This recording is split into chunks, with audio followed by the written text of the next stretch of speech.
within our organisation, I'm leading Driving the Electric Revolution. We are looking at the power electronics, machines and drives element, but supply chain specifically.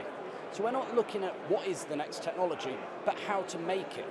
So that is going to enable all of the technology that's needed for 2035 transition to zero through the automotive sector. How do we make more of it here rather than importing it? Through this government intervention, we've worked across all the large companies you would expect engaged with us, but also bringing forward SMEs, collaborating with research organisations so that we can start to commercialise and industrialise world-class ideas that are had here. So as a result of all this, we are starting to see cross-sector activity, which I think is really exciting.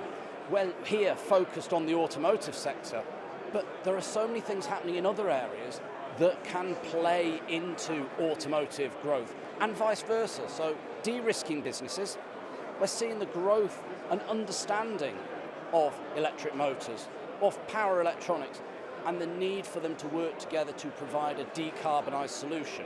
Coming from generating the electricity in the first place, how do we make sure we have, and to use the buzzword, green electrons, through to how we use it, how does it charge vehicles, and how do we make more efficient powertrains? Through the investments we're making, we're starting to see manufacturing of some of those investments happening here. We're starting to see more pilot lines, increase in jobs. I should also have said we're investing over £6 million in skills. So the talent pool is a real bottleneck at the moment across all sectors, not auto specifically.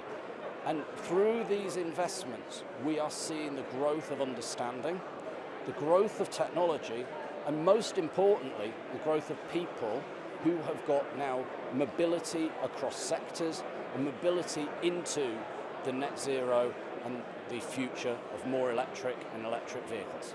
So the UK really is an innovative country. Why do people come here to do their R&D? Because we're collaborative as well. And I think that word is really important across everything that we do and what other organisations such as APC do. That collaborative element makes the UK a real draw for small, medium and large organisations. Some technologies are progressing at a rapid rate. The likes of compound semiconductors. We have a cluster in South Wales that is really world leading on this, but that's coupled with clusters in the northeast and across Scotland. So we not just have one place we can go to for this technology, but multiple. Now though, we've got to move from subscale and doing prototypes, doing very low volume, into that low, medium volume applications. That's where the UK can start to really play in this space.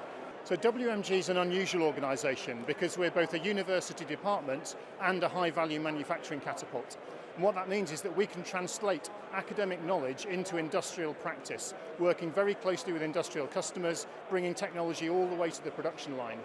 So in practical terms at the moment, that means that we're helping companies develop manufacturing capability for batteries, for motors, for power electronics, for electric vehicles. And when I say electric vehicles, I don't just mean cars, it's motorbikes, it's trains, it's buses, marine applications, even micro-mobility now.